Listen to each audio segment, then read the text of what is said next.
Rahasia apa? Assalamualaikum.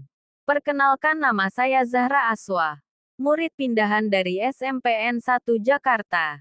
Semoga kalian semua dapat membantu saya dalam belajar dan beradaptasi di sekolah ini. Terima kasih. Wassalamualaikum, ucapku saat memperkenalkan diri di kelas dan sekolah baruku. Baiklah Zahra, kamu bisa duduk di samping Sonya. Kebetulan dia sekretaris kelas ini dan duduk sendiri, ucap Bu Guru sambil menunjuk ke arah Sonya. Duduk. Baiklah anak-anak, sekarang kalian buka buku matematika kalian, tambah Ibu Santi, dan pelajaran pun berlangsung. Saatnya istirahat. Pertama bunyi bel memecah ketegangan di tengah pelajaran dan pemberantasan cacing yang mulai protes di perut. Hai Zahra, ucap Sonya riang. Hai juga, jawabku sambil tersenyum. Oh ya, masjid sekolah di mana ya? Tambahku, itu ada di dekat kantor guru. Ada apa? Jawab Sonya, aku mau sholat duha. Kamu mau gak temenin aku ke sana? Jawabku sambil melontarkan permintaan ke Sonya. Ya udah ayo, jawab Sonya sambil menarik tanganku. Sesampainya di sana aku langsung mengambil air wudhu dan sholat. Aku sempat mengajak Sonya sholat tapi sepertinya ia tidak terbiasa. Ya sudahlah, aku pun tak mau memaksanya. Karena dalam Islam kan gak boleh memaksa, hanya boleh mengajak dan saling mengingatkan. Setelah selesai aku dan Sonya kembali ke kelas. Tepat pukul 14 waktu Indonesia Barat kami pulang. Di saat perjalanan pulang aku bertemu dengan segerombolan siswa-siswi SMP Harapan yang kebetulan bersebelahan dengan sekolah kami. Aku melihat seorang siswi yang sepertinya aku kenal tapi tidak yakin karena sedikit berbeda. Hei kamu Zahra kan? Ucapnya sambil menghampiri aku. Iya benar. Ini ke saya. Tanyaku penasaran. Iya, ini aku Kesa. Wah, jilbabmu makin gede aja. Ucap Kesa sambil memandangku dari atas sampai bawah. Siapa dia? Terdengar suara seorang laki-laki berjalan mendekati kami. Oh, ini San, temanku semasa SMP. Namanya Zahra, ucap Kesa kepada laki-laki itu, tapi aku hanya menunduk tanpa berani melihat ke arah laki-laki itu. Zahra, kenalkan, ini Sandi, teman sekelasku, ucap Sonya. Terlihat Sandi mengulurkan tangan kanannya. Zahra, ucapku sambil mengatupkan kedua tangan di depan dada. Iya. Sandi, ucapnya gugup sambil menarik tangannya. Ya udah ya Kesa, aku pulang duluan. Assalamualaikum. Ucapku sembari meninggalkan mereka berdua. Waalaikumsalam. Dadah. Balas Kesa sambil melambaikan tangan. Hari pertamaku masuk sekolah alhamdulillah lancar. Dan kini aku mulai disibukkan dengan berbagai tugas. Aku pindah saat semester 2 jadi aku harus benar-benar mampu membalancekan pelajaran dan kegiatan yang mulai aku ikuti. Pagi ini aku datang lebih awal karena piket. Sesampainya di kelas belum ada satupun orang. Saat aku hendak mengambil sapu terdengar suara orang datang. Karena sekolah masih sangat sepi jadi aku merasa takut, jadinya aku cepat-cepat mengambil sapu dan bersembunyi di belakang pintu. Saat ia hendak masuk kelas aku secepat kilat aku memukulnya tanpa melihat siapa yang aku pukul karena takut. Bruk, suara orang jatuh. Oh aduh, sakit nih. Apa-apaan sih? Ucapnya kesal. Astagfirullah, maaf ya. Maaf, tapi kamu siapa? Tanyaku pada anak laki-laki yang belum ku kenal. Aku Satria Pandu. Kamu parah banget sih, ketua kelas sendiri aja gak kenal, tambahnya lagi ya maafkan aku baru masuk 2 hari yang lalu. Mana bisa aku kenal semua teman sekelas, jawabku masih dengan wajah menunduk. Dia hanya diam lalu duduk di bangkunya. Aku pun mulai menyapu. Sekilas aku melihatnya sedang menulis sesuatu di notebooknya, entah apa yang ia tulis. Aku berharap semoga ia tidak dendam denganku. Jam menunjukkan pukul 6.30 waktu Indonesia Barat dan teman-teman mulai datang. Zahra, maaf ya aku kesiangan. Yang belum dipiketian apa? Tanya Sonya gugup sambil meletakkan tasnya. Kayaknya tinggal nyiram bunga aja deh yang belum, jawabku santai. Karena jika semuanya yang mengerjakan aku pun tak apa, aku tak keberatan. Ya udah biar aku yang nyiram ya. Udah sekarang kamu duduk yang manis ya, ucap Sonya sambil mendorongku untuk duduk. Aku masih gak enak sama Satria. Karenanya saat istirahat aku mengatakan apa yang terjadi tadi pagi kepada Sonya. Sonya kaget sekaget-kagetnya. Ra, kamu ngobrol sama dia? Tanya Sonya menggebu-gebu di antara kaget dan gak percaya sambil memegang kedua bahuku. Ya mungkin bisa dibilang gitu, jawabku santai. Wah, beruntung banget kamu.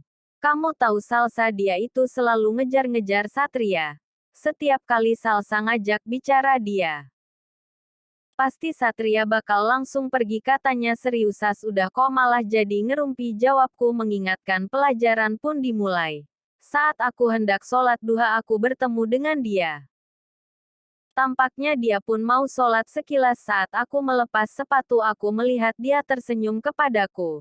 Tapi aku hiraukan mungkin ia tersenyum kepada Sonya. Saat aku hendak memakai sepatu lagi tampak segelas es buah tepat di samping sepatuku. Karena aku gak tahu untuk siapa aku biarkan saja, tapi ada sebuah surat di atas sepatuku. Saat ku baca aku sangat terkejut. Gelombang, assalamualaikum. Ra, maaf tadi pagi aku marah sama kamu. Aku gak bermaksud kayak gitu. Maaf kalau aku ngagetin kamu. Wassalamualaikum. Gelombang, begitu isi suratnya. Saat Sonya keluar aku secepat kilat mengantongi surat itu dan langsung kembali ke kelas. 1 bulan sudah aku bersekolah di sini. Dan hari ini kami dibagi kelompok untuk mengerjakan kerajinan. Kebetulan aku satu kelompok dengan Salsa, Sonya, Satria, dan Alif. Tapi ya mau gimana, Salsa si manusia sosmed yang gak mau jauh-jauh dari gadgetnya. Dan Alif kebetulan lagi sakit jadi terpaksa yang benar-benar bekerja hanya kami bertiga. Kami mengerjakannya di rumah Sonya. Ra, aku ke belakang dulu ya. Ini kamu bisa ngelanjutin kan? Tanya Sonya kepadaku yang sedang mengelem stik. Oh iya tentu, jawabku singkat karena sedang serius menyusun stik-stik itu. Sonya pun meninggalkan kami. Karena aku takut untuk berbicara dengan Satria untuk meminta bantuan, jadinya aku mengerjakannya sendiri. Lalu tiba-tiba, udah sini gantian kamu yang ngewarnain bunganya aja biar aku yang ngelanjuti, ucap Satria sambil meminta stik dariku. Emang kamu bisa? Tanyaku dengan masih memegang stik. Wah, kamu ngeremehin banget sih. Ucapnya kesal. Ya bukannya gitu tapi yang rapih ya, jawabku sambil meletakkan lem dan stik di lantai. Akhirnya pekerjaan pun usai, aku pun langsung segera izin untuk pulang. Begitupun dengan Satria. Kalau Salsa mah udah pulang dari tadi dijemput supirnya. Aku langsung mengayuh sepedaku. Kebetulan rumahku dan Satria satu arah jadi kami pulang bareng baru sekitar 200 meter dari rumah Sonya. Hujan deras mengguyur kami. Terpaksa kami berteduh di sebuah halte yang tidak jauh dari tempat kami. Angin menepis hebat kerudungku membuatnya melambai tak karuan. Membuatku malu dan kebingungan. Sat, kamu kedinginan ya? Ucapku ragu sambil melihat Satria menggigile. Enggak kok, ucapnya dengan gigi menggerutu. Kedinginan, gak usah bohong. Nih pakai aja jaketku, ucapku sambil mengulurkan jaket ke arahnya. Gak ah, masa aku pakai jaket cewek? Lah kamunya emang gak kedinginan? Tanya Satria. Gak sih, biasa aja. Kan aku suka hujan. Hehehe, ucapku sambil tertawa. Di tengah tawa aku melihatnya memandangku dengan aneh. Lalu aku berhenti dan kami pun sempat bertemu dalam pandang mata yang tak kami sadari. Astagfirullah. Udah ini pakai cepet, ucapku sambil mengulurkan jaket ke arahnya dengan pandangan menunduk. Lalu ia pun memakainya. Syukurlah hujan mulai reda. Kami pun melanjutkan perjalanan dan berpisah di persimpangan komplek.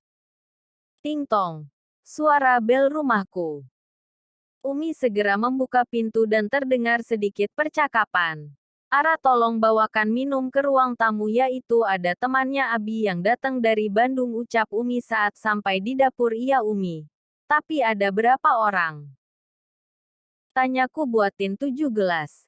Ya udah Umi, ke ruang tamu dulu, jawab Umi. Setelah selesai membuat minum aku segera mengantarkan ke ruang tamu. Tampak Om Seno Tante Sofi istrinya dan Kak Farhan dan adiknya Salwa tengah berbincang-bincang. Ini Zahra ya? Ucap seorang wanita seusia Umi. Ia jawabku singkat sambil tersenyum. Wah, Zahra sudah besar ya. Padahal dulu sewaktu aku ikut kemari dia masih TK ya Gahan. Ucap wanita itu lagi kepada anaknya Farhan. Assalamualaikum, ucap Abi saat menghampiri kami. Saat aku hendak ke dapur, Umi menarik tanganku. Sudah, ayo sini duduk. Kamu kan sudah lama tidak bertemu keluarga Om Seno, ucap Umi membujukku untuk duduk bersama mereka. Pembicaraan pun berlangsung cukup lama sampai azan Asyar dan mereka pun berhenti untuk sholat. Farhan, putra tertua keluarga Om Seno, menjadi imam. Kebetulan ia sedang libur dari pondoknya di Gontor. Setelah sholat kami makan. Raffi, istrimu ini masakannya enak sekali, puji teman ayahku. Ya tentulah. Tapi kali ini kamu salah perhitungan Seno. Ini yang masak Araukap, Abi membenarkan. Wah, benarkah? Kamu hebat, Dok. Paslah pokoknya, ucap istri Om Seno. Aku hanya tersenyum dan sedikit bingung dengan ucapan Tante Sofi. Diam-diam aku kagum akan Kak Farhan, anak sulung Om Seno. Dia seorang hafiz Quran.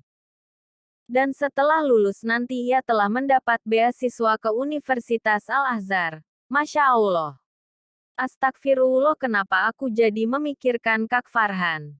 Ini tidak boleh, aku takut jadi zina pikiran. Kugelengkan kepalaku untuk membuyarkan pikiran itu. Saat Om Seno hendak pulang, aku memberikan boneka kepada Salwa, adik Kak Farhan. Sebab ia bilang ia menyukainya. Untungnya boneka itu belum aku buka dari plastiknya, jadinya kan gak malu-maluin kalau mau ngasih. Ayo bilang apa sama kakaknya. Ucap Kak Farhan kepada adiknya. Makasih kakak, ucap Salwa lembut sambil memelukku. Raffi, jangan lupa ya, jangan bilang siapa-siapa. Oke, ucap Om Seno kepada Abi. Insya Allah. Semoga tidak salah ya, balas Abi. Rahasia apa? Tanyaku dan Kak Farhan berbarengan kepada orang tua kami masing-masing. Umi hanya tersenyum. Begitupun istri Om Seno. Entah apa yang mereka bicarakan saat ini. Apa sebenarnya yang mereka diskusikan saat aku, Salwa dan Farhan pergi bermain di taman belakang.